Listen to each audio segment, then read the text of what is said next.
Relative pronouns. Vamos a por los pronombres relativos. Primero, ¿qué es esto de un pronombre relativo? Vamos a poner un ejemplo para que lo veáis súper claro.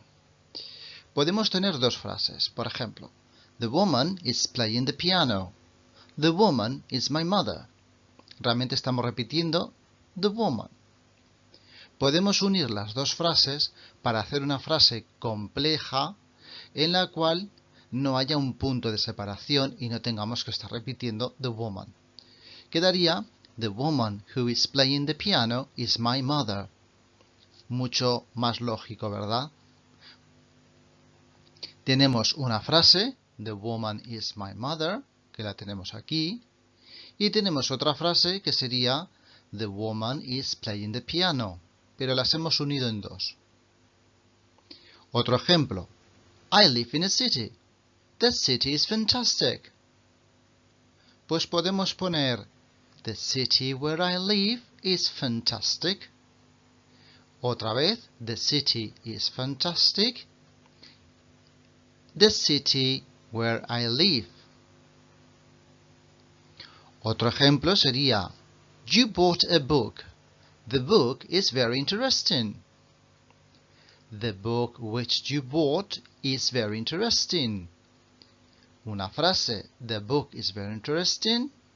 And the book which you bought. The book you bought. Bien, es importante que lo que hemos hecho ha sido eliminar algún elemento. Por ejemplo, aquí hemos eliminado la repetición de the woman, aquí hemos eliminado la repetición de city y aquí la repetición de book. Cuando eliminamos esa repetición, al hacer una frase de estas de relativo, pues claro, hay que eliminarlo también de la segunda parte. Ejemplo, He is my husband, I love him.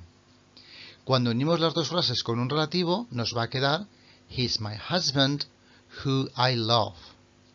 Este him, digamos que se ha venido aquí para unir las dos frases, pero ya está aquí, por lo tanto habría que quitarlo de aquí. Os lo digo porque es un error bastante común el poner el relativo y no quitar este de aquí. Otro ejemplo. This is the park. I play here. This is the park where I play. Sin el here, porque el here se nos ha venido en un relativo aquí, al where. Entonces, este de aquí hay que quitarlo. Pero, ¿cuántos tipos hay de relativo? Tranquilos que es fácil. Vamos a por el primero. Utilizaremos el relativo which para cosas. Como por ejemplo, The book which you bought is very interesting. Como estoy haciendo referencia a un libro, a una cosa, le vamos a poner el relativo which. El libro que compraste. Sin embargo, pondremos who cuando nos refiramos a personas. Como por ejemplo, The woman who is playing the piano is my mother. La mujer que está tocando el piano. Y fijaos como en español, tanto el which como el who lo vamos a traducir por qué. El libro que compraste, la mujer que está tocando el piano. Pero en inglés uno se refiere a cosas, por lo tanto le ponemos el which, y otro se refiere a personas, por lo tanto le ponemos el who. Sí que es verdad que tenemos una especie de comodín para los dos, que sería el that, que es el que más os gusta, pero que os recomiendo no poner porque no siempre se va a poder cambiar el which o el who por el that. Luego lo veremos. Más tipos. El where para lugares. Es evidente. Cuando preguntamos por el where, preguntamos por dónde. Pues este también se va a utilizar para lugares. Ejemplo, The city where I live is fantastic. Aquí sí que es verdad que en la traducción le ponemos un dónde. La ciudad donde vivo. Y aquí quiero que veáis un poquito, que tengáis un poquito de cuidado, porque podemos tener frases de la siguiente manera. The house where I live is very small, o the house which you bought is wonderful. Sin embargo, el antecedente, es decir, esta palabra de aquí es la misma. Claro, cuando tengamos una palabra que se pueda referir a un lugar o a una cosa, Dependerá de si se está refiriendo como un lugar, poner el where, ¿vale? La casa donde vivo, the house where I live. Pero si yo tomo ese lugar como un objeto, la casa que compraste, tendré que ponerle el which. Seguimos, que aún hay más. El when, evidentemente, si hay un where para lugares, tendremos el when para tiempos. Como por ejemplo, the summer when I met you is unforgettable. Y aquí sí que sería el verano cuando te conocí. Y por último, quiero hablar de este señorito de aquí, pronunciado whose. Whose. Indica posesión. Y me explico con una frase. That's the man whose son is a famous actor. ¿Vale? Aquí tenemos el antecedente, que normalmente es una persona. Y esa persona, digamos que tiene una posesión en esta otra parte de aquí. Esa posesión, entre comillas, puede ser una persona como aquí o puede ser un objeto. Entonces indica que el son, el hijo, es de este hombre. ¿Vale? Sería nuestro cuyo o cuya. Este es el hombre cuyo hijo es un famoso actor. Va a ser bastante fácil de saber qué es el whose porque vamos a tener un nombre aquí, otro nombre aquí y van a tener una relación de que uno es el poseedor y el otro es la cosa poseída. ¿Vale? That's the man whose son is a famous actor. Seguimos. Vamos a hablar de una cosa que es un poco rara porque es un término gramatical. No le deis demasiada importancia, pero sí que quiero que lo entendáis. Defining o non-defining. O, como se os va a quedar mejor, comas o sin comas. Vamos a ver un ejemplo. My brother, who is living in England, is very rich.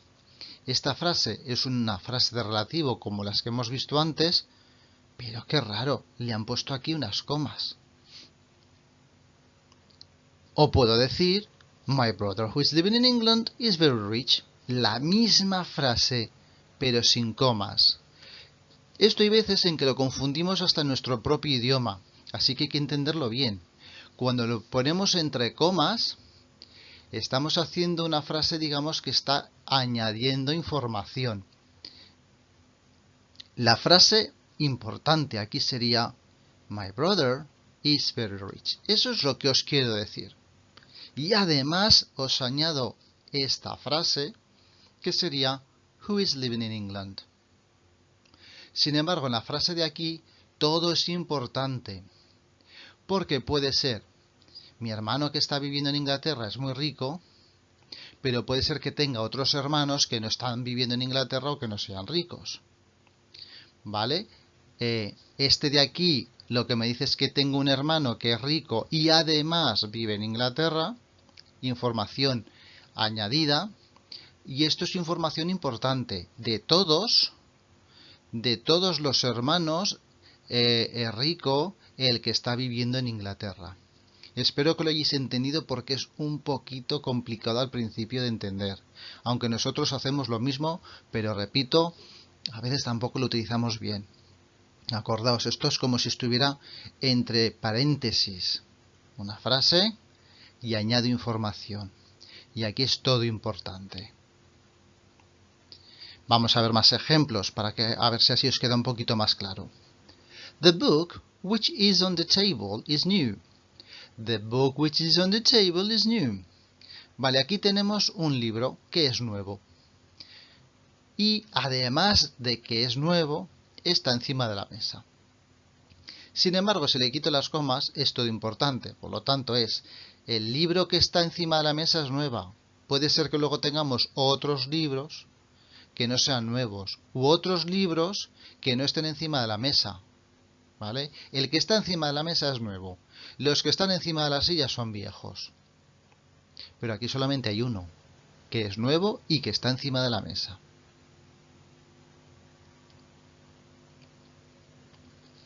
También deciros, acordaos, esto de defining, no defining, cuando decimos que es defining es que va sin comas. ¿Por qué? Porque lo define. porque está dando información importante, está definiendo este libro. No es cualquier libro el que esté nuevo, es el que está encima de la mesa, lo define. Sin embargo, los que no llevan, los non-defining, serán los que van entre comas, porque estos no lo definen, simplemente añaden información. ¿Y por qué pongo este that? ¿Os acordáis que al principio del vídeo os he dicho que el who y el which se podían cambiar a veces por el that que nos gusta tanto, pero que no siempre? Pues aquí es cuando no se puede. Cuando los relativos vayan entre comas, no se puede cambiar ni el who ni el which por un that, hay que mantenerlos. Pero como siempre los vamos a poder poner con coma y sin coma, yo os recomiendo que pongáis siempre el who y siempre el which. Un ejemplo que tendríamos aquí, ¿veis? The book which is on the table is new. Obligatoriamente tengo que poner aquí el which.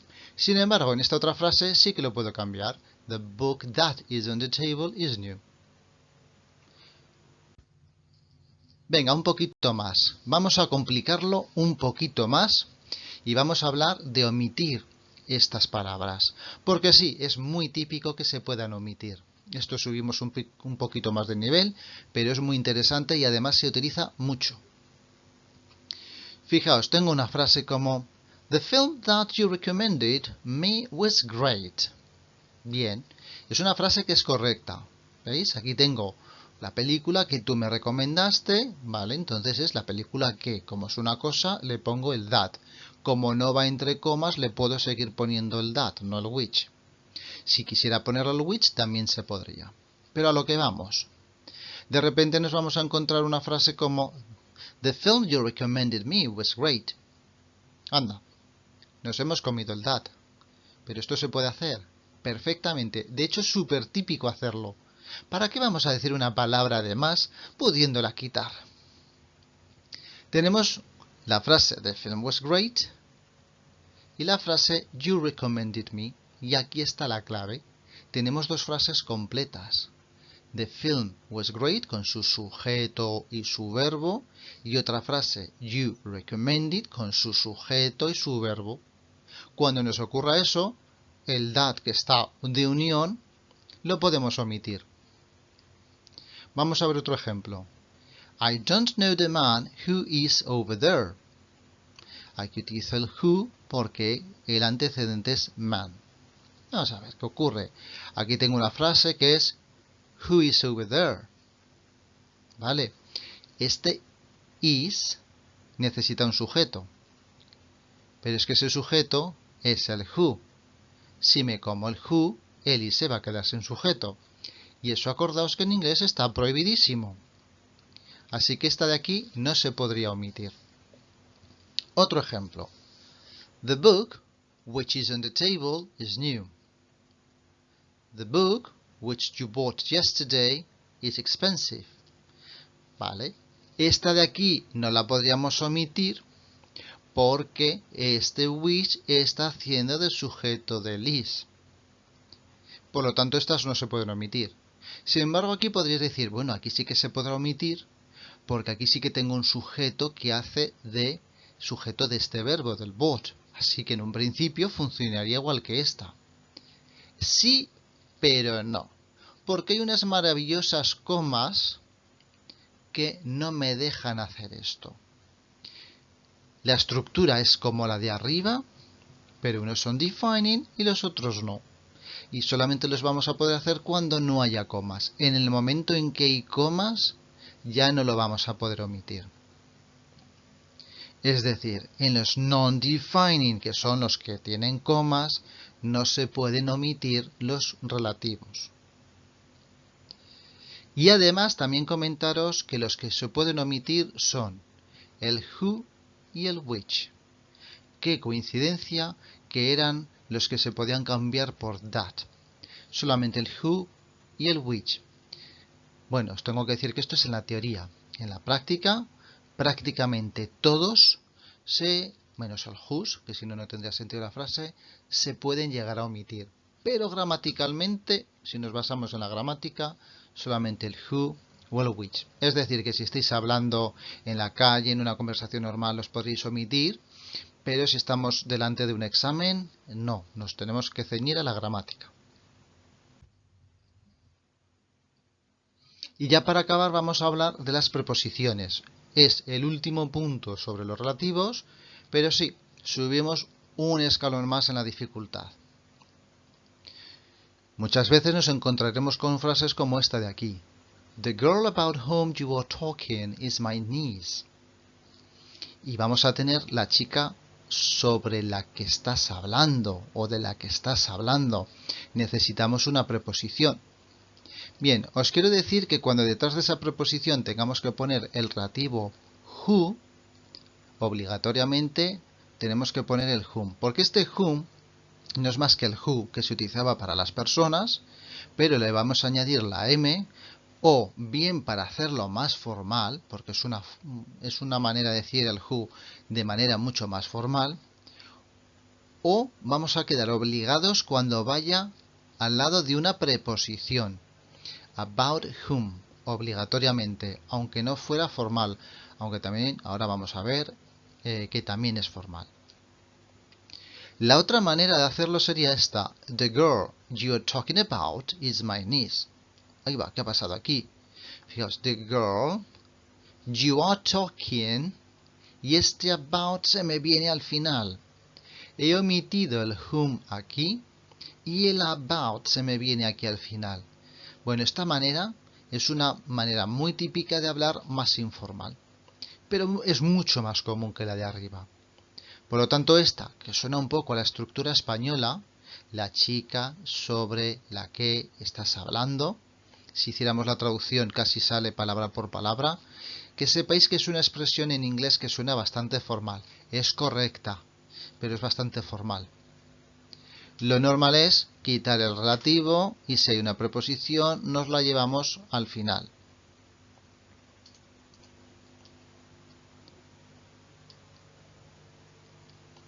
Vamos a ver otro ejemplo. The city we live in has changed a lot. The city in where we live has changed a lot. A ver, de las dos, ¿cuál será más formal? Pues de las dos será más formal la de abajo, porque la ponemos a la española. The city in where we live. La ciudad en donde vivimos. Lo más coloquial sería quitar el where y este in llevárnoslo detrás. The city we live in. Y vamos a ver otro ejemplo más. Esta vez con el which. This is an exclusive club. Only a few people belong to. Esto es mucho más típico decirlo así, aunque suene un poco raro, aunque parezcamos Yoda de la Guerra de las Galaxias hablando, cambiando el orden de las palabras, pero realmente es como se suele hablar de manera coloquial. This is an exclusive club, only a few people belong to. Esta otra manera que nos va a resultar mucho más fácil, vuelvo a repetir, es algo más formal. Y pondremos la preposición por delante. This is an exclusive club to which only a few people belong. Y con esto creo que ya no me dejo nada en el tintero sobre el tema de los relativos. Es un tema que no es demasiado complicado, que se os suele dar bastante bien, pero sí que es verdad que la parte de omitirlos y la parte de las preposiciones siempre lían un poco más, pero también es verdad que son de mayor nivel. Así que espero que os haya venido muy bien este vídeo, que se ha hecho un poquito más largo de lo que esperaba. Si os ha gustado, dadle un like, suscribíos si no estáis suscritos todavía en el canal y compartidlo con todo el mundo. Y como siempre, lo mejor de todo, enjoy your English.